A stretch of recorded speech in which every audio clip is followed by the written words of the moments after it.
دنیا ڈیجیٹل سے میں ہوں عدیل وڑائچ. دفتر خارجہ کے باہر سے اس وقت ہم آپ کو رپورٹ کر رہے ہیں اور اب سے چند گھنٹے قبل امریکہ کی جانب سے پاکستان کے جو میزائل پروگرام ہے اس پہ اور اس سے جڑی 4 اینٹیٹیز جو ہیں ان پہ سینکشنز کا اعلان کیا گیا ہے. چند گھنٹے قبل جو امریکی جو محکمہ خارجہ ہے اس کے ترجمان میتھیو ملر کی جانب سے یہ باقاعدہ جو اناؤنسمنٹ کی گئی کہ جو یہ 4 اینٹیٹیز ہیں ان پہ سینکشنز کا اعلان کیا گیا ہے. اس کی کیا امپلیکیشنز ہے, کیا امپیکٹ ہے اس وقت میں جب امریکہ میں نئی ایڈمنسٹریشن جو ہے وہ اپنا چارج سنبھالنے جا رہی ہے اور اس سے پہلے ایک بڑی دلچسپ سی صورتحال بھی بنی ہوئی ہے نئی ایڈمنسٹریشن کے حوالے سے. پاکستان کے جو موجودہ جو پولیٹیکل سچویشن ہے اس کے حوالے سے بھی اس کا مطلب کیا ہے, اس کا امپیکٹ کیا ہے, اس وقت پاکستان کیا سوچ رہا ہے, یہ جو سینکشنز لگی ہیں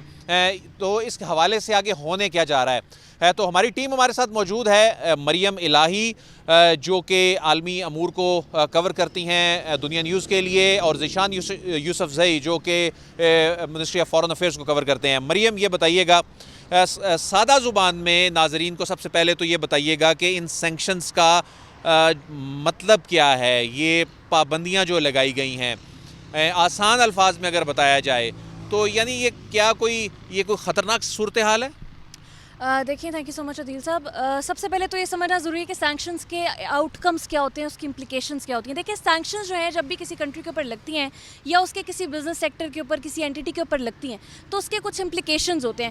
کئی لوگ اس کے اوپر یہ ڈیبیٹ کرتے ہیں کہ اس کا کوئی خاطر خواہ امپیکٹ نہیں پڑتا گیون دیٹ یہ کنٹریز ہماری اپنی ہیں اور اپنی اینٹیٹیز ہیں, یہ جو کمپنیز ہیں. لیکن اس کو اس لائٹر نوٹ پہ بھی دیکھا جا سکتا ہے کہ یہ شاید ایک جیسچر ہو, یہ شاید اگریشن کا ایک جیسچر ہے جو ہے وہ فارن آفس کو دکھایا جا رہا ہے یا ایک دوسرے کنٹری کو دکھایا جا رہا ہے, لیکن اس سے زیادہ بھی اس کے امپلیکیشنز ہو سکتے ہیں. دیکھیں, اس میں کئی چیزیں ہوتی ہیں. اس میں آپ کے ڈپلومیٹک فال آؤٹ ظاہر آتا ہے, آپ کے اس کے اوپر اکنامک امپیکٹس آتے ہیں, آپ کے اس کے اوپر انٹرنیشنل آؤٹ کمز بھی دیکھنے میں نظر آتے ہیں. تو ہوتا کیا ہے, جب اگر اکنامک کی بات کی جائے تو جو کمپنیز جن کے اوپر یہ لگائے جاتے ہیں سینکشنز, ان کا کام جو ہے وہ کسی حد تک متاثر ہوتا ہے. وہ انٹرنیشنل مارکیٹ کے اندر کمپیٹ نہیں کر سکتی. انٹرنیشنل مارکیٹ میں اگر وہ کسی کمپنی کے ساتھ باہر اپنی پروکیورمنٹ کر رہی ہیں اپنی ویپنس کی, اپنی ٹیکنالوجی کی, وہ افیکٹ ہو سکتی ہے. فارن ڈائریکٹ انویسٹمنٹ ان کی افیکٹ ہو سکتی ہے, ان کی مارکیٹ افیکٹ ہوتی ہے. اس کا جو انٹرنیشنل آؤٹ کم آتا ہے ان کمپنیز کے اوپر, یہ بھی جو ہے تھوڑا سا کروشل ہی ہوتا ہے کہ اگر وہ کمپنیز آپ کے لیے یہ کام کرتی رہیں کہ پاکستان کی نیوکلیئر کیپیبلٹیز کو سپورٹ کرتی رہیں گی یا میزائل پروگرام کو سپورٹ کرتی رہیں گی, تو جو کمپنیز ان کمپنیز کے ساتھ کام کر رہی ہیں ان کے اوپر بھی ایڈیشنل سینکشنز لگائی جا سکتی ہیں یو ایس لاز کے اکارڈنگلی. اسی طرح مریم, ایک عام آدمی یہ جاننا چاہتا ہے کہ یہ سینکشنز جو کہ ان 4 اینٹیٹیز پہ لگی ہیں, ان اینٹیٹیز پہ سینکشن لگنے سے کوئی خدا نخواستہ کو پاکستان کے اوپر کوئی اوورال کوئی اس کا کوئی معیشت پہ یا کوئی دفاعی معاملات میں کوئی ایسے کوئی نیگیٹو امپیکٹ اس طرح سے نہیں ہے, لیکن اس کا یہ ایک پریشر ٹیکٹکس کے طور پہ سے دیکھا جا سکتا ہے, یا وہ ان 4 اینٹیٹیز کی حد تک اگر ہم بات کریں تو ہے تو یہ بڑا محدود پیمانے پر. لیکن آپ جس طرح سے بتا رہی ہیں کہ ان کمپنیز کی جو انٹرنیشنل انگیجمنٹس ہیں وہ متاثر ہوتی ہیں, ہو سکتا ہے کہ وہ ان کو اس طرح سے انٹرنیشنل انگیجمنٹس کے لیے وہ بنی نہ ہوں یا, لیکن اس کا اوورال امپیکٹ جو سفارتی حلقوں میں جو ہے اس کو کس طرح سے دیکھا جا رہا ہے؟ اچھا, یہ آپ کا بڑا انٹرسٹنگ سوال ہے کہ اگر وہ اس طرح سے باقی کسی کمپنی کے ساتھ انگیج نہیں کر رہی, تو دیکھیں آپ کی جو ڈیفینس کی جو کمپنیز آپ کے لیے کام کر رہی ہیں ان کے جو کام ہے وہ بھی اس سے متاثر ہو سکتے ہیں کسی حد تک. لیکن اگر تو آپ یہ بات کر رہے ہیں کہ ان کا باہر کوئی ایسا لین دین نہیں ہے تو یہ بات سمجھی جا سکتی ہے کہ اتنا خاطر خواہ امپیکٹ نہیں آئے گا. لیکن انٹرنیشنل آؤٹ کم آپ نے کہا ہے, اس کا یہ جو ڈپلومیٹک انٹرنیشنل آؤٹ کم ہے, دیکھیں پاکستان اس وقت جو ہے وہ چاہتا ہے کہ نیوکلیئر سپلائرز گروپ کا حصہ بنے. 2016 میں پاکستان نے یہ اپلیکیشن دی ہوئی ہے, اس وقت سے اب تک پینڈنگ ہے. ابھی تک یہ نیوکلیئر سپلائرز گروپ جو کہ ایک ورلڈ لیڈنگ کمپنی سمجھی, ایک ارینجمنٹ سمجھی جاتی ہے نیوکلیئر ایکسپورٹ کنٹرول کی, اس کا حصہ ابھی تک پاکستان نہیں بن سکا. تو اس کے ڈپلومیٹک فال آؤٹس میں یہ بھی ہے کہ پاکستان شاید مزید اس قسم کا ایک سال میں تیسری دفعہ یہ ریپرکشنز دیکھنے میں نظر آ رہی ہیں ان کمپنیز کو, ان اینٹیٹیز کو. یہ بتائیے کہ ابھی ریسنٹلی اگر ہم دیکھیں تو یہ ہم ہر کوئی چند مہینوں بعد دیکھتے ہیں اس طرح کی جو سینکشنز کے حوالے سے. کچھ آپ ہسٹری بتا سکتی ہیں کہ اس سے پہلے کون کون سی سینکشنز جو ہیں وہ لگی؟ جی دیکھیں، سمنگٹن سے شروع ہوتا ہے یہ معاملہ، تب سے شروع ہوتا ہے جب پاکستان کے اوپر یہ جو نیوکلیئر کے الزامات لگنے شروع ہوئے، یا جب پاکستان نے اپنی نیوکلیئر کیپیبلٹیز کے اوپر کام کرنا شروع کیا، تو یہ معاملہ وہاں سے شروع ہوا. پہلی سینکشن ان کے اوپر لگی جب سمنگٹن امینڈمنٹ سینکشن لگائی گئی 1979 میں. اس وقت یہ باتیں شروع ہوئیں، چہم گوئیاں شروع ہوئیں کہ شاید پاکستان کیپیبلٹیز اپنی بڑھا رہا ہے اور اس طرف جا رہا ہے. یہ 1979 کی بات ہے. اس کے بعد پریسلر امینڈمنٹ، جو کہ یو ایس کے ایک سینیٹر تھے لیری پریسلر، انہوں نے جو ہے وہ ایک امینڈمنٹ لائے. اس کے اوپر بتھیرا ان کا کام بھی ہوا، کافی حد تک اس کے اوپر کام ہوا. وہ ہوا 1990 میں. اس کے امپلیکیشنز میں پاکستان کے جو ہے وہ تعلقات تھوڑے سے افیکٹ بھی ہوئے یو ایس کے ساتھ. ان کی ملٹری اور اکنامک اسسٹنس جو ہے وہ افیکٹ ہوئی. اس کے بعد ایک گلین امینڈمنٹ آئی 1998 میں. یہ وہ ایئر تھا جب پاکستان، آپ کو پتہ ہے کہ نیوکلیئر پوٹینشیل اپنا جو ہے وہ ایکسپلوزو کی طرف جا چکا تھا، جا رہا تھا. تو اس کے امپلیکیشنز جو ہیں وہ اس ٹائم آئے. اس کے بعد پاکستان وار آن ٹیرر کا حصہ بنا، جس کے بعد ذرا یو ایس کے ساتھ ایک ایل آئی ہوا اور اس کے لیے کام بھی کیا. تو اس وقت جو ہے وہ تھوڑے سے ایز ہوئے معاملات، تو تھوڑی سی آسانی دیکھنے میں نظر آئی. لیکن اس کے بعد امپورٹنٹ چیز یہ ہے کہ 1998 کے بعد جو سگنیفیکنٹ سینکشنز لگے وہ لگنے شروع، جن کی سگنیفیکنس تھی وہ 2016-18 میں اور اب 2024 میں لگے.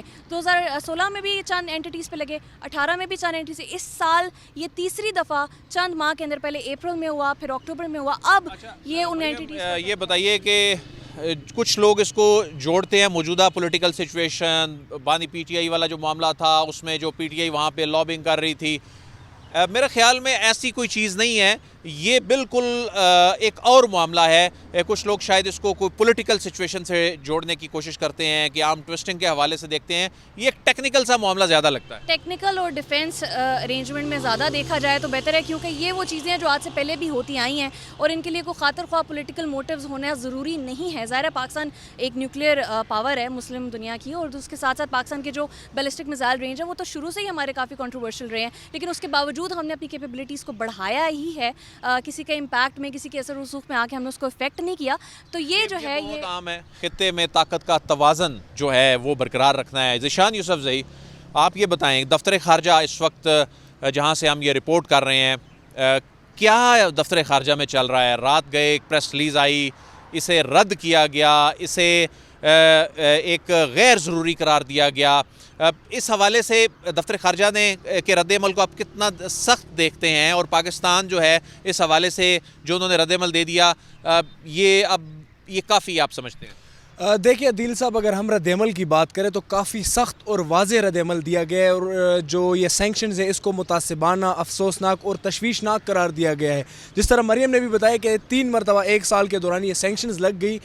تو جو ماضی کے سینکشنز تھے، رات کے پریس ریلیز میں یہ بات بتائی گئی کہ ماضی کے سینکشنز بھی شکوک و شبہات پر مبنی تھے. اور پریس ریلیز کی جو ایک امپورٹنٹ بات ہے جو دفتر خارجہ نے رد عمل دیا، ترجمان نے بتایا کہ دیگر جو ممالک ہیں وہ جدید ٹیکنالوجی کے نام پر آپ انہیں لائسنس فراہم کر رہے ہیں، وہ ایکسپینڈ کرتے جا رہے ہیں، اور آپ پاکستان پر جو ہے سینکشنز لگائے جا رہے ہیں 1 سال میں 3 مرتبہ.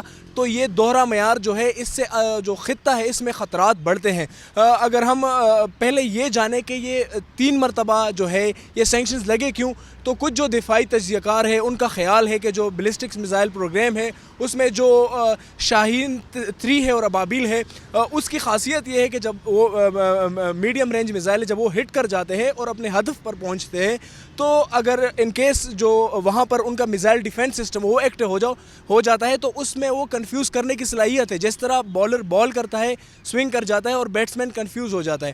تو تشویش یہ پایا جا رہا ہے دفاعی تجزیہ کاروں کے مطابق کہ پاکستان جو ہے اس سے آگے کی ٹیکنالوجی پر کام کر رہا ہے، اور شاید جو ہے امریکہ کو یہ تشویش ہے. لیکن اس بات کو بھی واضح کیا گیا رات کے پریس ریلیز میں، اور بتایا گیا کہ جو یہ پروگرام ہے پاکستان کا، اس کا مقصد صرف اور صرف امن اور استحکام ہے، اور جنوبی ایشیا میں جو ہے ایک استحکام کو برقرار رکھنا. اور ایک جو امپورٹنٹ بات اگر میں آپ کے ساتھ شیئر کروں تو دفتر خارجہ کی جانب سے بتایا گیا کہ جو اسٹریٹجک پروگرام ہے یہ ایک مقدس امانت ہے، اور اس پر جو ہے ہم جو ہے کوئی سمجھوتا اور کمپرومائز نہیں کریں گے.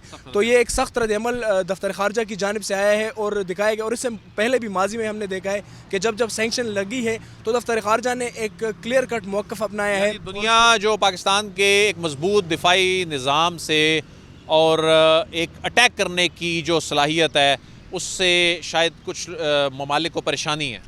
کچھ ممالک کو نہیں بلکہ جو ہمارے پڑوسی ممالک ہے یا پاکستان کے دنیا میں جہاں جہاں پر دشمنان ہے تو ان کو تشویش ہے، اور میں نے پہلے بھی آپ کو بتایا کہ دفاعی تجزیہ کاروں کا خیال ہے کہ امریکہ کو یہ تشویش ہے کہ اس سے آگے کی ٹیکنالوجی پر کام ہو رہے، تو بار بار اس لیے یہ سینکشنز جو ہے آتے جا رہے ہیں۔ لیکن اس دفعہ جو رد عمل آیا ہے تو اوبیس سی بات ہے کہ دفتر خارجہ ایکٹیو ہو گیا اور اس پر مزید کام کیا جائے گا۔ اور پاکستان کا سخت رد عمل آیا جی اس حوالے سے، جس طرح مریم بتا رہی تھیں، ذیشان بتا رہے تھے کہ یہ جو سینکشنز ہیں، اگرچہ یہ جو سینکشنز لگائی گئی ہیں یہ پریشرائز کرنے کا ایک طریقہ ہے کہ پاکستان جو اپنا دفاعی نظام کے حوالے سے آگے جو ایکسپینشن کر رہا ہے اور اپنے جو خطے میں طاقت کے توازن کو یقینی بنانے کے لیے، اپنے دفاع کے لیے جو جدید ترین ٹیکنالوجی اور جو اپنا دفاعی نظام ہے اس کی مزید مضبوطی کے حوالے سے، تو بہت سے ممالک کے لیے شاید یہ پریشانی کی بات بھی ہے۔